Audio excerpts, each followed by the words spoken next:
युवा कल्पनाएं, प्रेम, रोमांस और धोखा। एक लघु उपन्यास। युवा कल्पनाएं।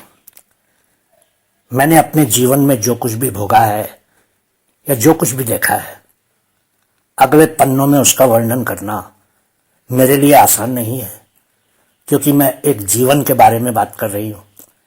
एक जीवन बर्बाद हो गया और मुझे समझ में नहीं आया। मुझे जो नुकसान हुआ है वह अपूरणीय है, लेकिन मुझे अपने जीवन के शेष वर्षों के लिए इसके साथ रहना होगा। मुझे कई नामों से पुकारा जाता है। वे मुझे गंदी औरत, कुल्टा, कुलक्षणी, रंडी, वेश्या, ड्रग एडिक्ट, पॉर्न स्टार और क्या क्या नहीं कहते हैं। मुझ पर अपराधों के लिए कई मामले दर्ज किए गए हैं और मैं देश के विभिन्न हिस्सों में जेल की कोठरियों में कुछ नर्क जैसे दिन बिता चुकी हूं। जो मैंने भोगा है उसकी तो आप शायद कल्पना भी नहीं कर सकते हैं। मैंने अपने सभी रिश्तेदारों को खो दिया है, क्योंकि वे कभी मेरे करीब भी नहीं आना चाहते हैं। मैं एक अनाथ की तरह हूं, जिसके पास ना तो स्वास्थ्य है और ना ही भविष्य की संभावनाएं हैं। आपको आश्चर्य होगा कि मैं आपको ये सब क्यों बता रही हूं। नहीं, मुझे आपकी सहानुभूति और दयालु शब्द नहीं चाहिए। इस परिचय के माध्यम से अपने को स्थापित करना मेरे लिए आवश्यक है, ताकि मेरी कहानी पढ़ते समय आपकी सहायता की जा सके। मेरे माता पिता द्वारा मुझे दिया गया नाम भावना है। मैं अपने कॉलेज के दिनों में अपने कैंपस में सबसे खूबसूरत लड़की हुआ करती थी, और जब मैं कॉलेज के गलियारों और मैदानों से गुजरती थी तो बहुतों के सिर मेरी तरफ घूम जाते थे। कॉलेज में पढ़ने वाले जवान लड़के मुझे देखकर दूर से ही आहें भरते रहते थे, और अगर मैं किसी लड़के से बात कर लेती थी तो वो तो खुद को धन्य समझने लगता था। अगर कभी किसी लड़के से हाथ मिला लेती थी तो मैं उसके शरीर में उठ रही कपकपी को महसूस कर लेती थी। आप ये भी कह सकते हैं कि वे सभी लड़के मेरे दीवाने थे। सब कुछ मेरे हाथ में था, क्योंकि मैं एक धनी परिवार से ताल्लुक रखते थे। मेरे पिता का एक कार शोरूम है और मेरी माँ एक पब्लिक स्कूल चलाती है। तो ऐसा कुछ भी नहीं था जो मेरे बचपन और यौवन को नीरस बना सके। मैं आजाद तितली की तरह थी, जिसके पास उड़ने के लिए पूरा आकाश था और करने के लिए बहुत कुछ था। 6 साल पहले मैं दिल्ली विश्वविद्यालय में बीए तृतीय वर्ष की छात्र थी। मध्य दिल्ली के लेडी हंसराज कॉलेज में पढ़ती थी। मैं एक प्रतिभाशाली छात्रा थी और मेरे माता पिता मेरी प्रगति से बहुत खुश थे। मैंने तय किया था कि मैं बीए के बाद अंग्रेजी साहित्य में मास्टर डिग्री पूरी करूंगी, और मेरे लिए समय और मेरे भाग्य में कुछ और ही सोच रखा था। बीए के अंतिम वर्ष में मैं ऐसे छात्रों की संगति में पड़ गई जो अपनी कक्षाओं को बार बार छोड़कर बाहर जाया करते थे और मौज मस्ती करते थे। चूंकि मैंने पहले ही अंतिम परीक्षा की तैयारी कर दी थी, इसलिए मैंने अपने सहपाठियों के साथ कुछ मस्ती करने का फैसला किया। इसलिए मैंने अपनी कक्षाओं को भी बंक करना शुरू कर दिया और उन छात्रों के साथ घूमने फिरने और मौज मस्ती करने जाने लगी। तब मैंने सोचा तक नहीं था कि मेरे वो कदम मुझे कितने खतरनाक रास्ते पर ले जा रहे थे। जल्दी मैं बियर, सिगरेट और हार्ड ड्रिंक का आनंद लेने लगी थी। वर्तमान का अधिकतम लाभ उठाने की कोशिश कर रही थी, ये सोचकर कि कुछ दिनों के बाद मैं ये सब छोड़कर अपनी पढ़ाई में वापस आ जाऊंगी। मैं सोचा करती थी कि अगर कुछ दिन उन सब चीजों का मजा ले लूंगी तो कुछ बुरा नहीं होगा, और मैं जब चाहूंगी वो सब कुछ छोड़ दूंगी और फिर से अपने मम्मी डैडी की अच्छी बेटी बन जाऊंगी। मैं गलत थी, क्योंकि वह मेरे जीवन की सबसे बड़ी गलती थी। सबसे बड़ी गलती। फिर एक दिन मेरे जीवन में एक बहुत बड़ा परिवर्तन आ गया, और वही मेरे आने वाले बर्बादी के जीवन का प्रारंभ था। उन दिनों में दिल्ली के पास नोएडा में यूथ फेस्टिवल था। हमें हमारे कॉलेज द्वारा उस युवा उत्सव में कुछ कार्यक्रमों में भाग लेने के लिए भेजा गया था। गायन प्रतियोगिता में हरमन नाम का एक लड़का था। वो लंबा हैंडसम लड़का था और मैं उसकी ओर आकर्षित हो गई। मैंने उससे पहले कभी भी किसी लड़के को उस तरह से नहीं देखा था जिस तरह से मैं हरमन को देखने लगी थी। उसके रूप में ही कुछ ऐसा था जिसकी तरफ मैं खींची चली गई। और फिर उसके पास जादुई आवाज थी और जब वह मंच पर गा रहा था तो मैं लगभग खो ही गई थी। मैं आंखें बंद करके उसकी मीठी आवाज का मजा तो ले ही रही थी, लेकिन कल्पना कर रही थी कि मैं और हरमन अकेले थे और वो सिर्फ मेरे लिए ही गा रहा था। प्रदर्शन के बाद वह उन स्टॉलों की ओर चल दिया जहां खाने योग्य चीजें बेची जा रही थी। वहां पर छात्रों ने ही बहुत से स्टॉल लगाए हुए थे जहां तरह तरह की चीजें बिक रही थी। माहौल मेरे लिए अचानक ही बहुत रंगीन हो गया था। मैं कभी भी सड़क के उन स्टॉलों पर नहीं खाती थी, क्योंकि अपने स्तर के अनुसार मुझे बड़े बड़े रेस्टोरेंट्स या मॉल्स में ही जाकर कुछ खाना सिखाया गया था। लेकिन अब मैंने सब सीमाएं पार कर ली थी और एक आम लड़की की तरह ही सब में घुलने मिलने लगी थी। मैं अपने आप को रोक नहीं पाई और मैं हरमन का पीछा करने लगी। वो एक हैमबर्गर स्टॉल के सामने रुक गया और उसने अपने लिए एक हैमबर्गर का ऑर्डर दिया और कोने में खड़ा होकर हैमबर्गर का इंतजार करने लगा। न जाने मुझ में कहां से इतनी हिम्मत आ गई थी कि मैं सीधी उसके सामने जाकर खड़ी हो गई और उसकी आंखों में देखकर मुस्कुराने लगी। हेलो, मैं भावना हूं, मैंने कहा और उसकी ओर अपना हाथ बिना किसी झिझक के बढ़ा दिया। मुझे नहीं पता था कि मैंने ऐसा कैसे किया, लेकिन मेरे साथ कुछ हुआ होगा, क्योंकि इससे पहले मैं कभी भी हमारे कॉलेज में किसी लड़के के करीब तक भी नहीं गई थी। हाथ मिलाने की बात तो बहुत दूर थी। हाँ, कभी कभी औपचारिकतावश किसी लड़के से कक्षा में हाथ जरूर मिला लेती थी, पर इस बार हरमन के साथ हाथ मिलाना कोई और ही बात थी। वह हैरान था, लेकिन वह मुस्कुराया और शिष्टाचार के लिए उसने मेरा हाथ अपने हाथ में ले लिया और सिर हिलाते हुए कहा, हेलो, मैं हरमन हूं। उसने बताया कि वह मुंबई का रहने वाला था। मैंने उसे बताया कि मैं दिल्ली से थी और हंसराज कॉलेज में बीए के अंतिम वर्ष की पढ़ाई कर रही थी। जब मैंने उसे बताया कि मैं बीए ऑनर्स के अंतिम वर्ष में अंग्रेजी साहित्य में अपनी डिग्री पूरी कर ली थी, तो मुझे लगा कि वो भी मुझसे कुछ कुछ प्रभावित हो गया था। आपके पास एक जादुई आवाज है। आप जब गाना गा रहे थे अंदर मंच पर, तो मेरा मन कर रहा था कि आपका गाना कभी खत्म ही ना हो। मैंने उसकी तारीफ की और फिर खुद ही हंसने लगी। जी, बस यूं ही थोड़ा बहुत गा लेता हूँ, ये मेरा जुनून है। मुंबई में इंजीनियरिंग कॉलेज में पढ़ता हूँ, लेकिन मैं वहां एक बैंड के लिए गाता हूँ। हम ज्यादातर बार और रेस्टोरेंट में प्रदर्शन करते हैं, लेकिन मुझे उम्मीद है कि किसी दिन मैं इसे बड़ा कर दूंगा और शायद फिल्मों में भी गाऊंगा, अगर मेरे भाग्य ने मेरा साथ दिया तो। वो मुस्कुराया। मुझे उसकी मुस्कान बहुत अच्छी लगी और मेरा मन किया कि वो मुस्कुराता रहे और मैं उसको देखती रहूं। उसने मुझे अपने साथ एक बर्गर खाने के लिए आमंत्रित किया और मैंने प्रस्ताव स्वीकार कर लिया। हमने लगभग 1 घंटा साथ बिताया और हमने अपने फोन नंबर और ईमेल आईडी का आदान प्रदान किया। मैं खुश थी कि मुझे अपना दोस्त बनाने के लिए एक उपयुक्त लड़का मिल गया था।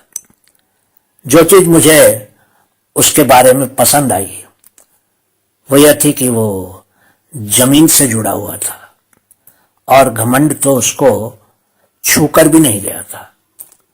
वो सबसे मुस्कुराकर बात करता था और खुद कम बोलता था, लेकिन लोगों को ज्यादा सुनता था। मैंने कविता प्रतियोगिता में भाग लिया और अपनी कविता पाठ के बाद मैंने हरमन को मंच के पास खड़े पाया। वो मेरे मंच के नीचे आने का ही इंतजार कर रहा था। मुझे उस समय वो और भी अच्छा लगा। बहुत ही बढ़िया कविता थी, मुझे तो बहुत पसंद आई, उसने कहा और मुस्कुरा दिया। मुझे कविताएं लिखना पसंद है। पूरी तरह से कविताएं तो नहीं कही जा सकती हैं, मैं केवल तुकबंदी और लय में पंक्तियां लिखती हूँ और वे कविताएं बन जाती हैं।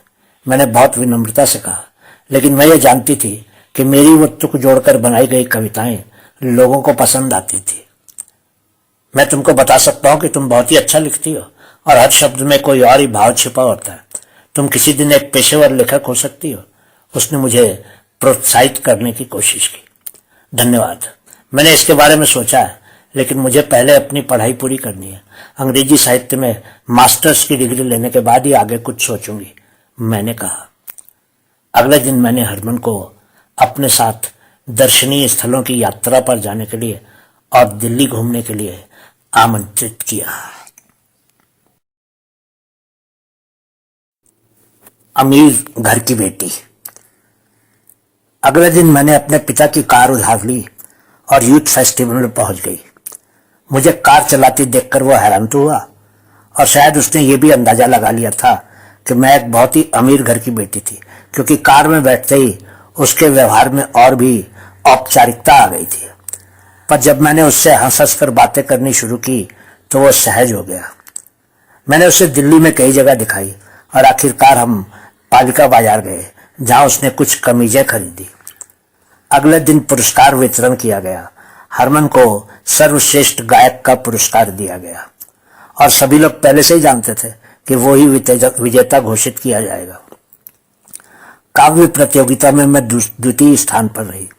मैं उसके लिए खुश थी, हालांकि मैं अपने लिए भी कम खुश नहीं थी, क्योंकि उस इतने बड़े समारोह में, जहां दिल्ली के सभी कॉलेजों से छात्र आए थे, दूसरा स्थान पाना गौरव की बात थी। अगले दिन हरमन को वापस मुंबई जाना था, इसलिए मैंने उसको शाम को एक रेस्टोरेंट में रात के खाने पर आमंत्रित किया। हरमन, तुमसे मिलकर बहुत अच्छा लगा, मैंने कहा। मुझे भी भावना, उसने थोड़ा उदास होकर कहा। रेस्टोरेंट में हम काफी देर तक चुप रहे। मैं थोड़ा असहज महसूस कर रही थी, क्योंकि मुझे नहीं पता था कि कैसे शुरू किया जाए। मुझे पता था कि वह मुझे पसंद करने लगा था, लेकिन मैं चाहती थी कि वो चीजें शुरू करे। लेकिन वो मेरे सामने चुपचाप बैठा था और बीच बीच में मेरी आंखों में देख रहा था, जैसे कि कुछ पढ़ने की कोशिश कर रहा हो। मैं अब और नहीं रुक सकी और मैंने जादुई तरीके से कहा, आई लव यू हरमन। शायद वह इस स्पष्ट अभिव्यक्ति के लिए तैयार नहीं था, क्योंकि मैं उसके चेहरे पर विस्मय के भाव देख रही थी। उसने मेरी आंखों में देखा और मुस्कुरा दिया। वो नहीं जानता था कि क्या कहना था। मुझे विश्वास था। मुझे उस पर दया सी आने लगी, क्योंकि इस मामले में मुझे वो बहुत ही भोला सा लगा। उसने अपना हाथ मेरे हाथ पर रखा और धीरे से दबाया। मैं आगे झुक गई और उसके दाहिने गाल पर एक किस कर दी। वो शर्मिला था, क्योंकि उसने रेस्टोरेंट में दूसरी टेबल पर बैठे लोगों को देखना शुरू कर दिया था।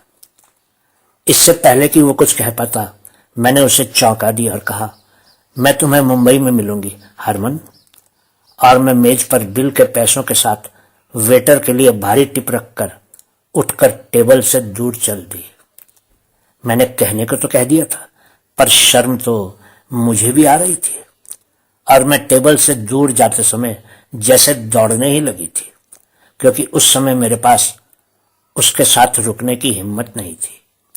हाँ, लेकिन रेस्टोरेंट से बाहर आने के बाद मैं मुस्कुरा रही थी, जैसे कि मैंने बहुत कुछ पा लिया था। अवज्ञा। अगले दिन मैं अपने कॉलेज में वापस आ गई थी। बहुत कोशिश करने के बावजूद भी मैं अपनी पढ़ाई पर ध्यान केंद्रित नहीं कर पा रही थी।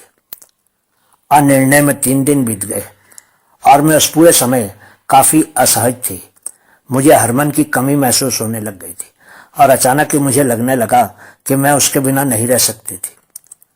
चौथे दिन मैंने मुंबई जाने का फैसला किया। मैंने दिल्ली से फ्लाइट ली और मुंबई पहुंच गई। मैंने उसका नंबर डायल किया और उसे सूचित किया कि मैं उससे मिलने के लिए मुंबई आ गई थी। क्या तुम मुंबई में हो भावना? वह हैरान था, पर उसका हैरान होना स्वाभाविक ही था, क्योंकि कोई भी तो इस तरह से अलग होने के चौथे दिन ही जहाज में बैठकर मुंबई थोड़ी आ जाता है। हाँ, मैं एयरपोर्ट पर हूं, तुम्हारा इंतजार कर रही हूं। ठीक है, मैं आधे घंटे में वहां पहुंचूंगा। मुख्य द्वार के पास टैक्सी स्टैंड के पास ही रहो, मैं तुम्हें जल्दी उठा लूंगा, उसने कहा और लाइन काट दी। मेरे मन में अजीब अजीब ख्यालों के साथ साथ तरंगे भी उठ रही थी, क्योंकि मैं जानती थी कि अब मेरे और हरमन के बीच अवश्य ही कुछ होने वाला था। हरमन एक सफेद BMW कार चला रहा था और मैंने अनुमान लगाया कि उसके माता पिता बहुत अमीर होंगे। लेकिन मुझे दुख हुआ जब मुझे पता चला कि उसके माता पिता पहले ही मर चुके थे। वो मुश्किल से 13 साल का था जब उसके माता पिता उसे छोड़कर चले गए थे। वे उसके लिए एक बड़ा बंगला और एक मोटा बैंक बैलेंस छोड़ गए थे। उसके चाचा उसके पिता का व्यवसाय चलाते थे और व्यवसाय से होने वाला लाभ हरमन के खाते में जमा होने लगा था। अमीर तो था वो, पर उसके पास उसके माता पिता नहीं थे। उसके बारे में ये सब कुछ जानने के बाद मेरे मन में उसके प्रति प्यार और भी बढ़ गया और कार में उसके साथ जाते समय मैं पूरे रास्ते उसकी तरफ ही देखती रही, जबकि कार के बाहर देखने के लिए बहुत से खूबसूरत नज़ारे थे। वो इंजीनियर बनना चाहता था, इसलिए उसने इंजीनियरिंग कॉलेज में प्रवेश लिया था। लेकिन गाना उसका जीवन था, इसलिए उसने खुद को एक बैंड का हिस्सा बना लिया था और गाना गाना शुरू कर दिया था। उसके चाचा ने कभी किसी चीज में दखल नहीं दिया था और हरमन सब कुछ करने के लिए पूरी तरह से स्वतंत्र था। और फिर पैसों की तो कोई कमी थी नहीं उसको, इसलिए वो अपने शौक को बैंड के साथ गाकर भरपूर जी रहा था। हरमन ने मेरे लिए एक 5 स्टार होटल में 3 दिन के लिए एक शानदार कमरा बुक करवा दिया था और पैसे भी उसने चुकता कर दिए थे। मुझे बहुत खुशी हुई थी जब वो हर जगह मुझे लोगों से ये कहकर मिलवाता था कि मैं उसकी गर्लफ्रेंड थी। 3 दिन के बाद मैं दिल्ली वापस आ गई और मैंने अपने माता पिता को ये स्वीकार करने के लिए मजबूर किया कि मैं मुंबई में पढ़ना चाहती थी। चूंकि मैं अपने माता पिता की इकलौती बेटी थी, इसलिए वे मना नहीं कर सकते थे। मैं वापस मुंबई आ गई और किराए के 2 कमरों के अपार्टमेंट में रहने लगी। अब हर दिन हरमन से मिलना आसान था। हर शाम वह मुझे लेने के लिए मेरे कॉलेज आता था और हम पार्कों, रेस्टोरेंटों और क्लबों आदि में घूमते थे। सप्ताहांत में वह मुझे लंबी सवारी पर ले जाता था, कभी पुणे, कभी लोनावाला। उसके साथ उसकी कार में लंबी लंबी यात्राएं करना मुझे बहुत ही अच्छा लगता था। इतनी दीवानी। तीसरे महीने के शुरू होते होते हम एक दूसरे के होठों पर किस करने लगे थे। एक दूसरे को छूना और गले लगाना रोजमर्रा के अभ्यास का हिस्सा बन गया था। मैं चाहती थी कि वो मेरे शरीर के हर हिस्से का पता लगाए, इसलिए मैंने उसे कभी नहीं रोका। मैं उसके प्यार में इतनी दीवानी हो गई थी कि मैं चाहती थी कि वो मेरे साथ वो सब कुछ कर ले जो एक औरत और मर्द के बीच उनके बेडरूम में होता है। शायद ही मेरी नादानी या मासूमियत थी, पर मैं खुद को रोक पाने में असमर्थ थी। एक शाम हम अपने अपार्टमेंट में थे। उसका सिर मेरी गोदी में था और मैं अपने बिस्तर पर बैठी थी। अचानक वह मेरे वक्षों को सहलाने लगा। उसके गर्म हाथों का स्पर्श मुझे अच्छा लगा। वो मेरे अनछुए पूरी तरह से खिलकर गोल हो गए दोनों वक्षों को चूमने लगा। मुझे अपने उन गुप्त अंगों पर एक पुरुष के हाथ का पहला स्पर्श कितना संतोषजनक और रोमांचक लगा था। मैं उसे प्रोत्साहित करने लगी और उसके गले में अपनी बाहें डाल दी। मैंने उसे बहुत कसकर गले लगाया और फिर उसको दीवानावार चूमने लगी। हमारी छोटी सी दुनिया में सब कुछ ठीक लग रहा था। हम एक साथ खुश थे। 6 महीने बीत गए, लेकिन हमने कभी सेक्स नहीं किया और अपनी सीमा का कभी भी उल्लंघन नहीं किया। हम सिर्फ एक दूसरे को जी भरकर चूमते थे और एक दूसरे के अंगों को स्पर्श करते थे। लेकिन अधिक उत्तेजित होने के बाद मर्यादा को भूल जाने से पहले ही खुद को रोक लेते थे। हरमन ने भी सीमा को पार करने की कभी कोशिश नहीं की और मैंने उसे कभी भी सीमा पार करने के लिए प्रोत्साहित नहीं किया। उसके जन्मदिन पर मैंने उन्हें एक यादगार तोहफा देने का फैसला किया। मैंने अपने अपार्टमेंट को ग्रेफिटी, गुब्बारों और रंग बिरंगे फूलों से सजाया। मैंने उसे आधी रात से ठीक पहले आने के लिए कहा। मैंने पहले ही केक और खाना ऑर्डर कर दिया था। इंतजार। रात के करीब 10 बजे मैंने गर्मा गर्म स्नान किया और स्वागत के लिए तैयार हो गई। मैं उस दिन अपना सर्वश्रेष्ठ दिखना चाहती थी उसको। मुझे यकीन था कि वो मेरे चेहरे पर थोड़ा सा मेकअप करके मुझे देखकर खुश होगा, इसलिए मैंने थोड़ा सा मेकअप करके खुद को उसके लिए तैयार कर लिया था। मैं चाहती थी कि मैं उसके लिए उस शाम को यादगार बना दूं और उसको बहुत ही खुश कर दूं।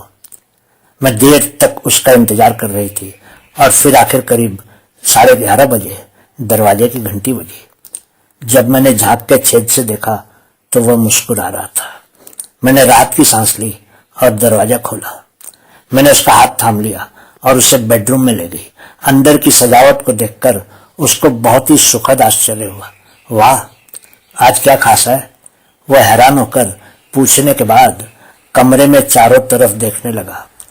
आज तुम्हारा जन्मदिन है बेवकूफ, मैंने जोर से कहा, क्योंकि मुझे यकीन था कि वो अपना जन्मदिन भूल गया था।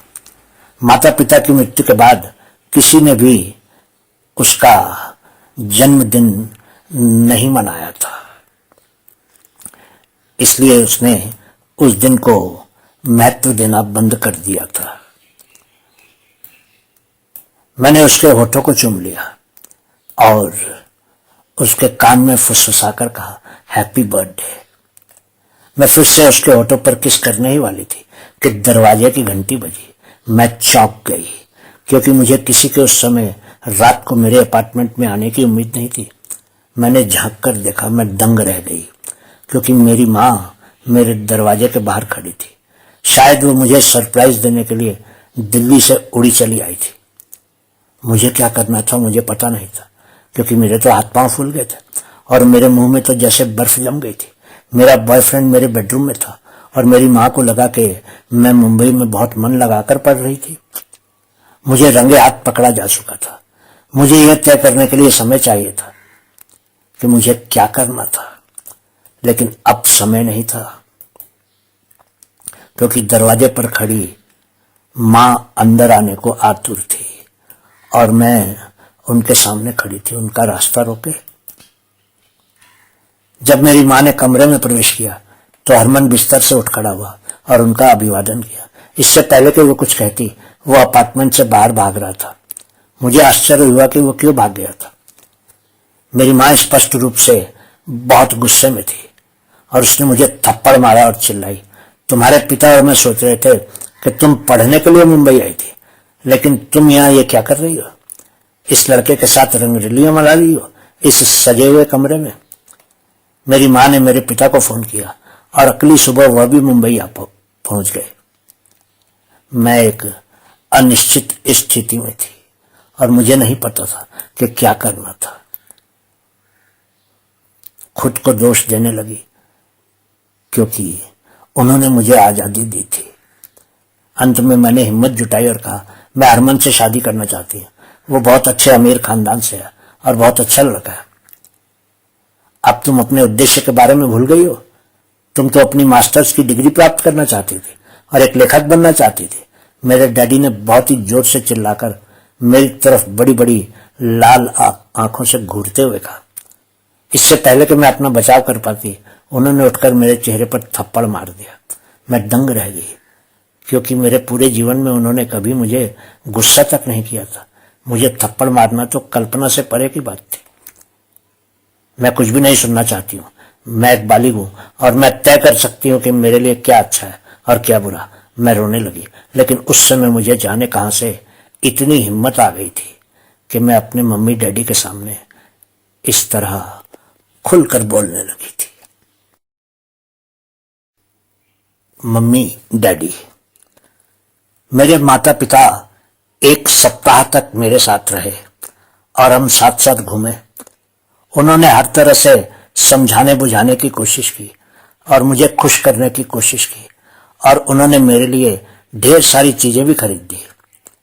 वे चाहते थे कि मैं हरमन को भूल जाऊं, लेकिन मैं ही जानती थी कि मैं वो नहीं कर सकती थी। हालांकि मैंने उस समय मम्मी दादी के सामने हाँ में सर हिलाकर उनकी बात मान लेने का संकेत किया था। मुझे लगता है कि अब तुमको दिल्ली वापस आ जाना चाहिए। मेरे पिता ने मेरी तरफ देखते हुए जोर से कहा। नहीं पिताजी, मेरी अंतिम परीक्षाएं निकट हैं और मुझे उनकी तैयारी करनी है। मैंने स्पष्ट किया कि मैं दिल्ली वापस नहीं जा सकती थी। तो अंत में यह तय किया गया कि मेरी माँ मेरी परीक्षा पूरी होने तक मेरे साथ रहेगी और फिर हम दिल्ली वापस चले जाएंगे। एक रात जब मैं सोने ही वाली थी तो मेरे फोन पर एक मैसेज आया। मेरी माँ पहले से ही दूसरे कमरे में सो रही थी। संदेश हरमन का था। मैं दबे पांव मुख्य दरवाजे की तरफ गई और जल्द ही मैं अपने अपार्टमेंट से बाहर आ गई थी। हरमन वहां बाहर मेरा इंतजार कर रहा था, पर वो बहुत उदास और शांत दिख रहा था। मैं तुम्हारे लिए एक और मोबाइल फोन लाया हूं। तुम्हारी माँ तुम्हारा पुराना फोन चेक कर रही होगी, इसलिए तुम इसे कहीं छिपा देना। मैं तुमको केवल मैसेज भेजा करूंगा। इस फोन को साइलेंट मोड पर रखना ताकि तुम्हारी माँ को इसकी घंटी की आवाज न सुनाई दे। उसने मुझे एक फोन दिया और चला गया। मैंने फोन को अपनी शर्ट के नीचे अपनी ब्रा में छिपा लिया और अपार्टमेंट में घुस गई और दरवाजा अंदर से बंद कर लिया।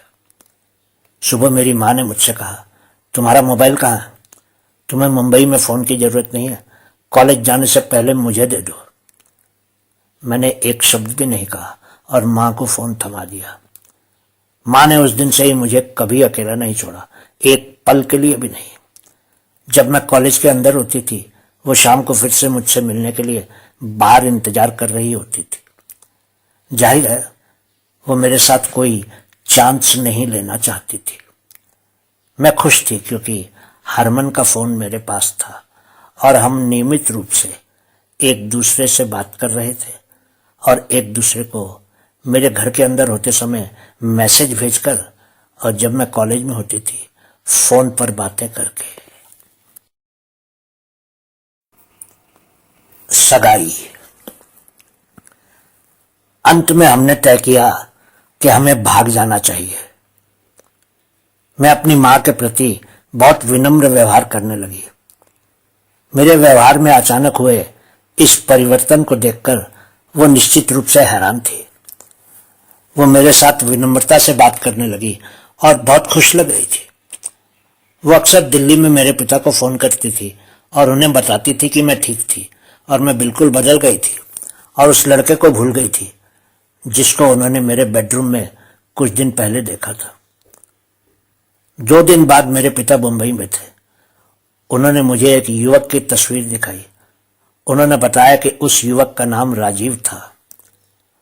वो अमेरिका में रहता है। मैं उसे बहुत पसंद करता हूँ। वो मेरे दोस्त का बेटा है। उनका वहां एक बड़ा व्यवसाय है। मैं चाहता हूं कि तुम राजीव से शादी कर लो और उसके साथ अमेरिका चली जाओ और अपना जीवन उसके साथ खुशी खुशी बिताओ। मेरे पिता ने कहा। मैं उस समय उनको दुखी नहीं करना चाहती थी, इसलिए मैंने बस इतना ही कह दिया, ठीक है डैडी, अगर आपको ये लड़का पसंद है तो मुझे भी पसंद है। आपने मेरे लिए जो भी सोचा है ठीक ही सोचा है। मैं इससे शादी करने के लिए तैयार हूं। दिल्ली में एक औपचारिक सगाई समारोह का आयोजन किया गया था। मैं समारोह के लिए दिल्ली गई थी।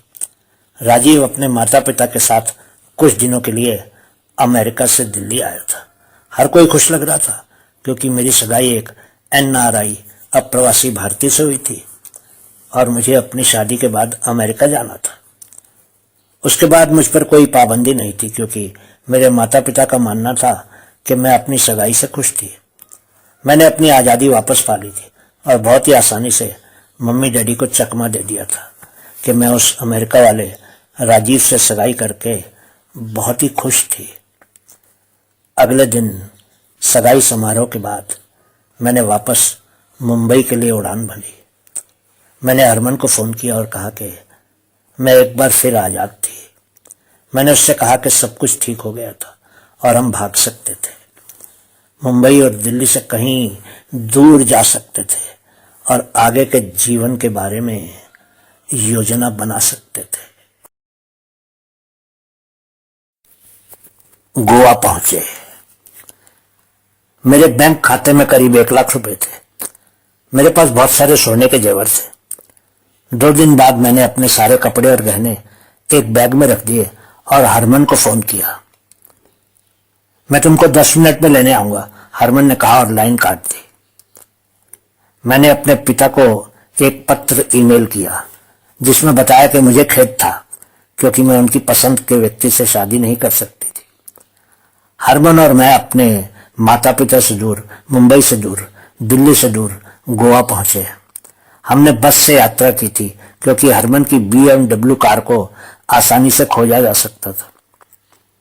गोवा में हमने एक स्टार होटल में कमरा बुक किया।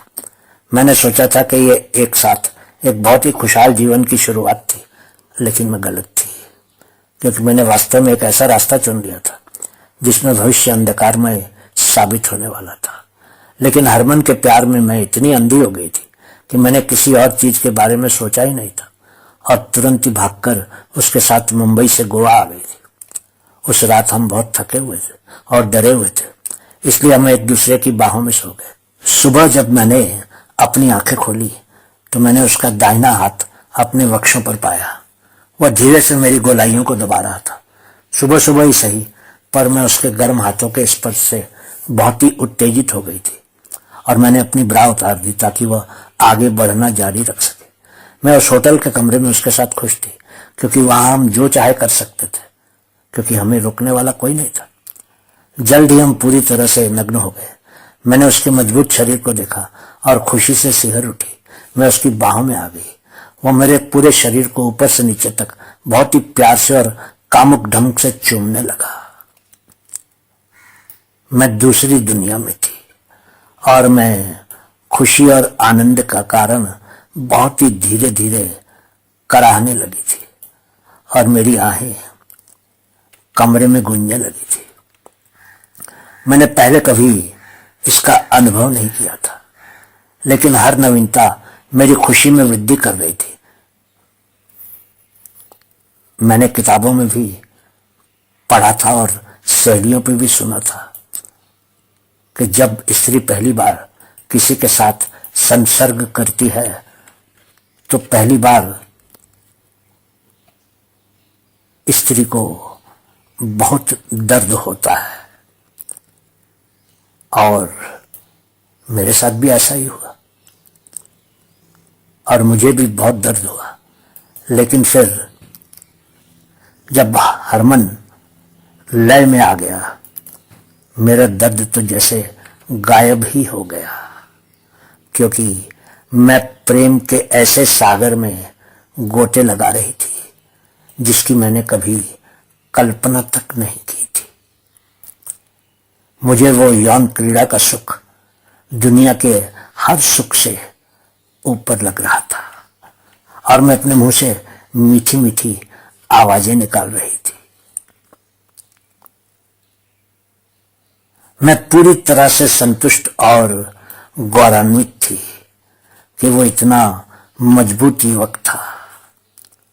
उसकी कुछ बूंदें अपने अंदर लेने के बाद मुझे ऐसा महसूस होने लगा जैसे कि वो मेरे शरीर और आत्मा का अभिन्न अंग बन गया था और हम जीवन भर के लिए एक हो गए थे। थोड़ी देर बाद हरमन ने मुझसे कहा, तो भावना, हम आज शादी करने जा रहे हैं। मैंने मुंह से तो कुछ भी नहीं कहा, लेकिन मैंने उसे कसकर गले लगा लिया। हमारी शादी। सुबह के लगभग 11 बजे हम एक चर्च में थे और पुजारी ने कुछ सवाल पूछे और हमारी शादी की व्यवस्था कर दी। मैं हमेशा से चर्च में शादी करना चाहती थी, हालांकि मेरे माता पिता ने मंदिर को प्राथमिकता दी होती क्योंकि वे हिंदू धर्मनिष्ठ हैं। हरमन ने पहले ही एक फोटोग्राफर को बुला लिया था। उसने शादी समारोह की तस्वीरें ली। हम पति पत्नी के रूप में चर्च से बाहर निकले। मैं खुश थी कि अब मैं मिसेज हरमन थी और मुझे यकीन था कि मेरे माता पिता अब कुछ नहीं कर पाएंगे। मुझे लगता है कि हमें मुंबई वापस जाना चाहिए और अपनी पढ़ाई पूरी करनी चाहिए मेरी जान। हरमन ने मेरे होठों को बहुत ही प्यार से चूमते हुए कहा और मुझे एक बहुत ही सुखद मुस्कान थी। मैं खुश थी, लेकिन मुझे लगा कि वो थोड़ा उदास लग रहा था। क्या कुछ गड़बड़ है हरमन? मैं परेशान थी। उसने कहा, हाँ, कुछ देर पहले मैंने अपने चाचा को हमारी शादी के बारे में बताया, लेकिन मेरे चाचा ने मुझे अपनी पसंद की लड़की से शादी नहीं करने पर मेरे हिस्से का पैसा देने से इनकार कर दिया है। मैं अपना खुद का व्यवसाय शुरू करना चाहता हूं और मुझे कुछ पैसे चाहिए। अब चाचा तो पैसे देंगे नहीं और मैं जानता हूं कि अब तो व्यापार शुरू ही नहीं होगा। हरमन, मेरे पास मेरे सारे गहने हैं, इसलिए पैसे की कोई समस्या नहीं होगी। मेरे गहनों की कीमत लगभग 30 लाख रुपए है। तुम उनको बेचकर उन पैसों से कोई भी काम शुरू कर सकते हो। मैंने उसकी आंखों में देखते हुए कहा। हम 3 दिन गोवा में रहे और साथ में कई जगह घूमे। वो बहुत खुश लग रहा था। लोनावला।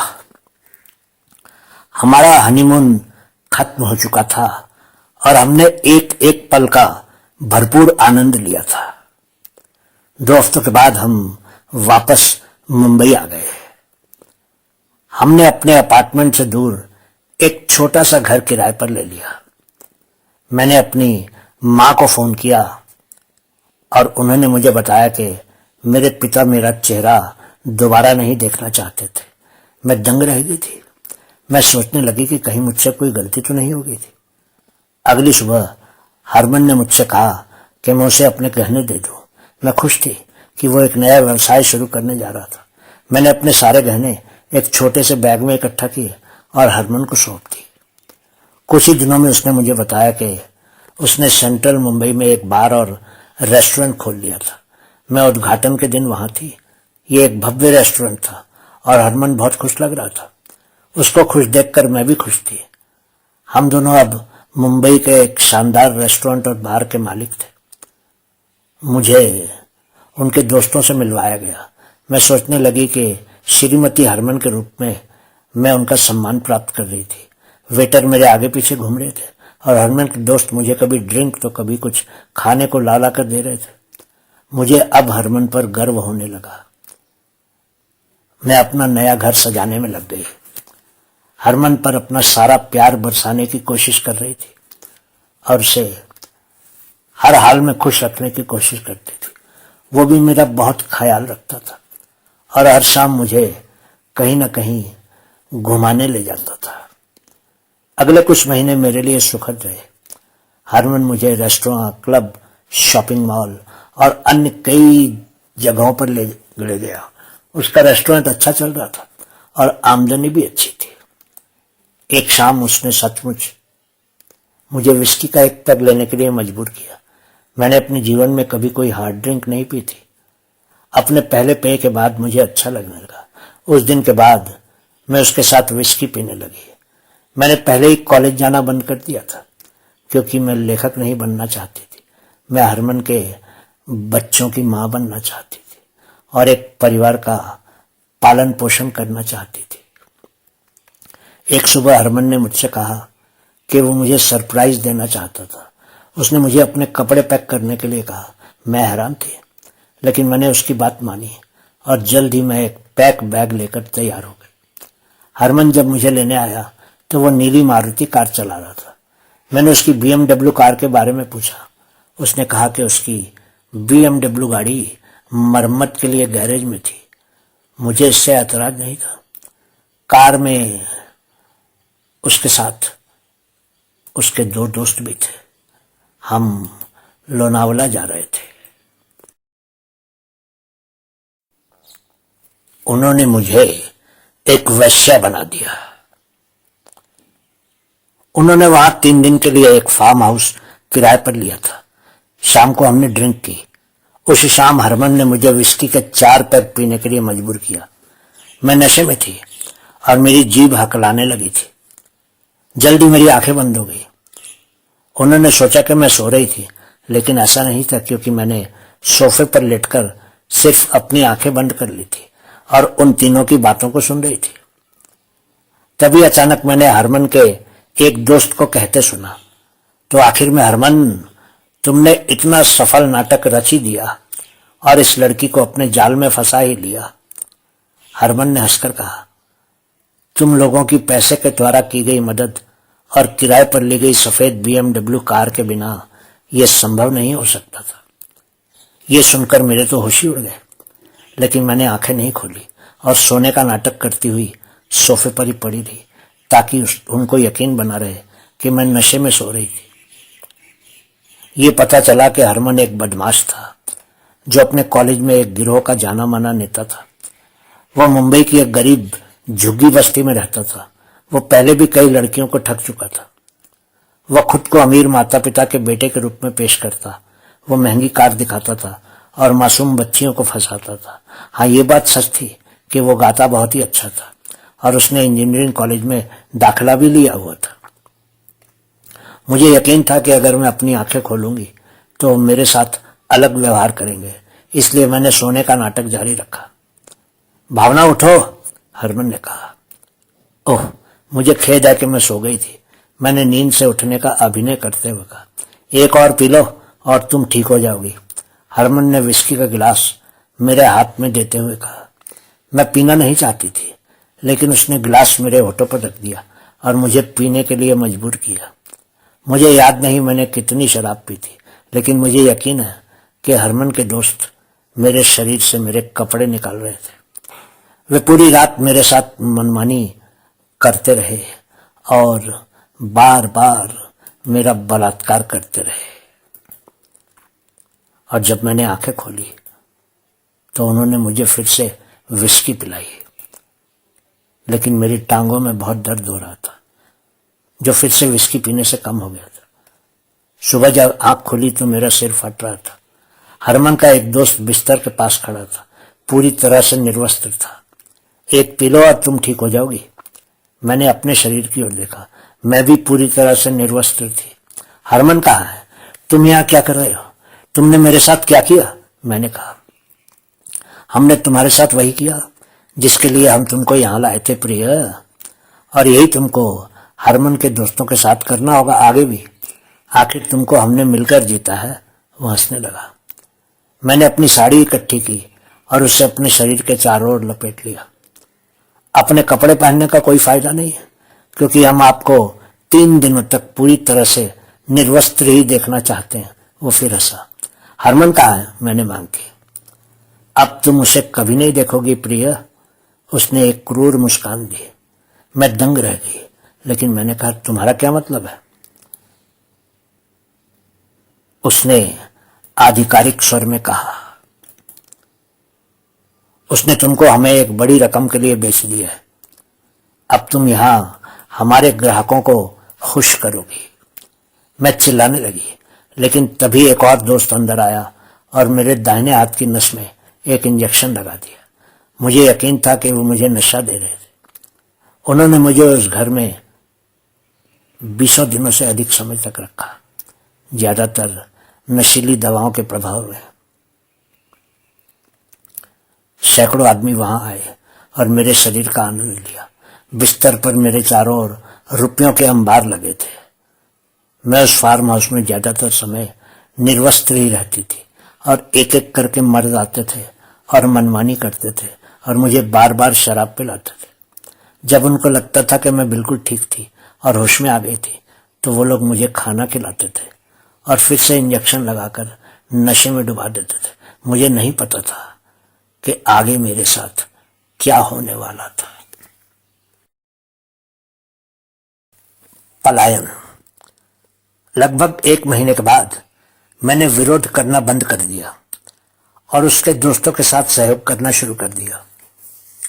दोनों ग्राहकों को फार्म हाउस में लाते थे और उन ग्राहकों को मेरे पास छोड़कर चले जाते थे।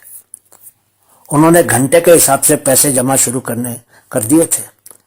मुझे ग्राहकों से पता चला कि उन्होंने मेरे साथ सेक्स के 1 घंटे के लिए 20,000 रुपये से ज्यादा का भुगतान किया था।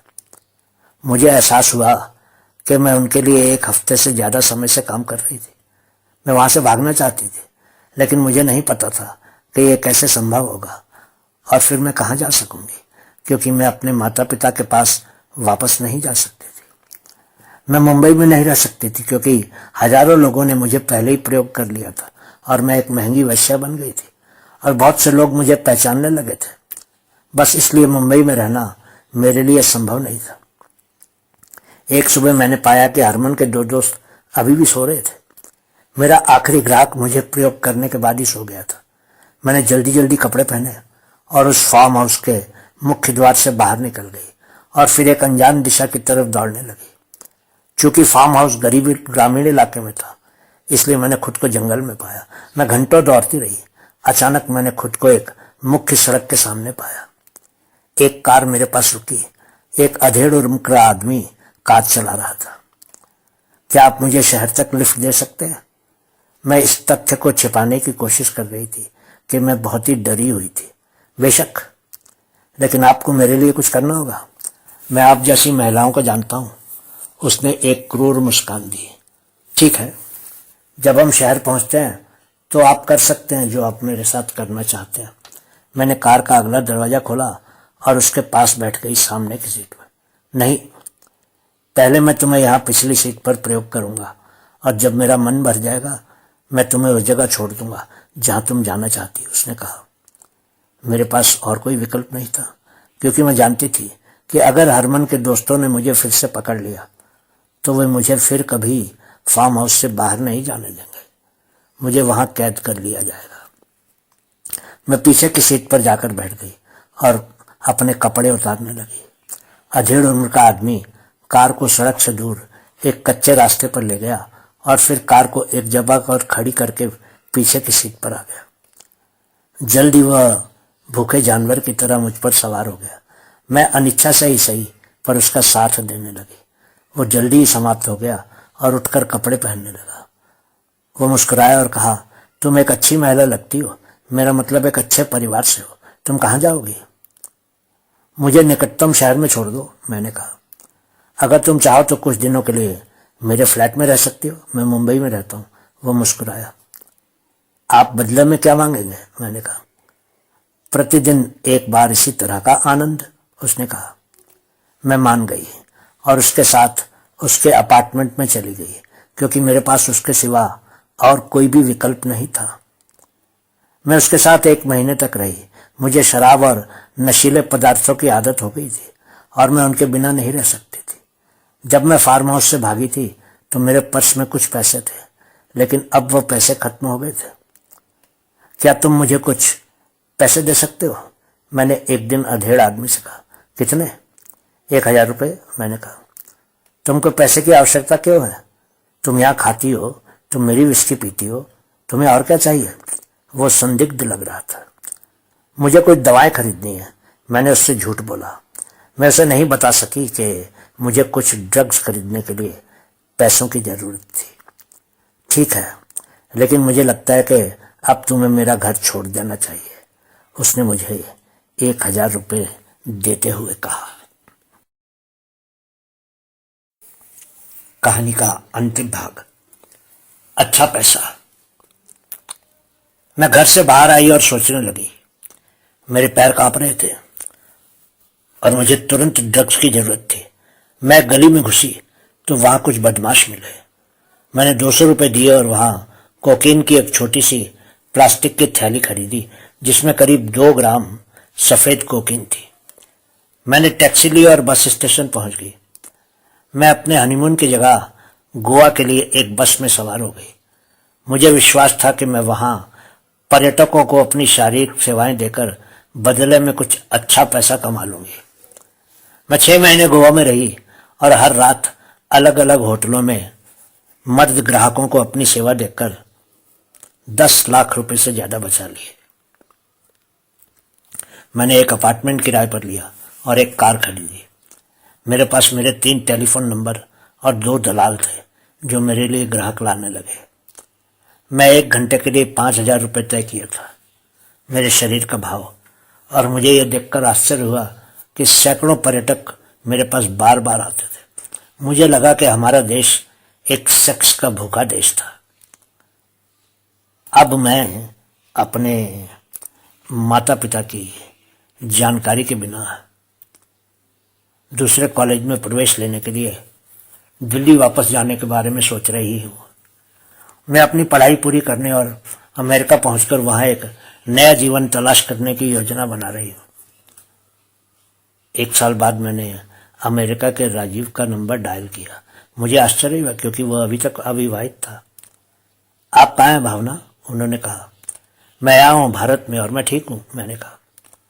आपके पिता का कुछ महीने पहले निधन हो गया था और आपकी माँ रायपुर में अपने चाचा के साथ रहने चली गई है, उन्होंने कहा। क्या तुम पहले से शादीशुदा हो राजीव? मैंने कहा। अपने पत्ते खेलने की कोशिश कर रही थी। अब मैंने तय कर लिया था कि हरमन ने मुझसे जो छल कपट किया था, मैं अब उसको ही आगे प्रयोग करने वाली थी। नहीं, मैं शादीशुदा नहीं हूं। क्या तुम मुझसे शादी करोगी भावना? उन्होंने कहा। ठीक है, दिल्ली आओ और मुझसे मिलो, मैंने कहा।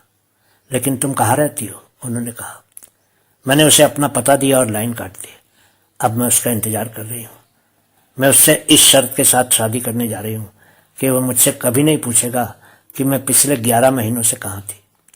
अगर वह सहमत हो जाता है तो मैं खुशी खुशी उसके साथ अमेरिका के लिए उड़ान भर दूंगी, इस उम्मीद में कि मैं वो सब कुछ भूल जाऊं जिससे मैं गुजरी थी।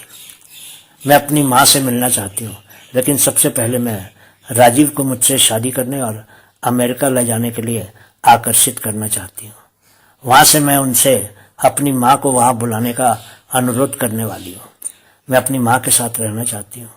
मुझे अपने पिता की याद आती है, लेकिन मुझे पता है कि मेरी एक गलती ने मेरी जिंदगी बदल दी है। लेकिन मुझे अभी भी विश्वास है कि मैं अंग्रेजी साहित्य में मास्टर्स डिग्री प्राप्त करने जा रही हूँ।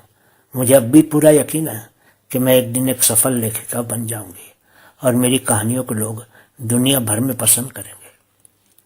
दुनिया भर की जवान लड़कियों के लिए सिर्फ एक संदेश है: औरत को बहुत संभल संभल कर कदम उठाने चाहिए, नहीं तो किसी मासूम भावना को रंडी भावना बनने में देर नहीं लगती है।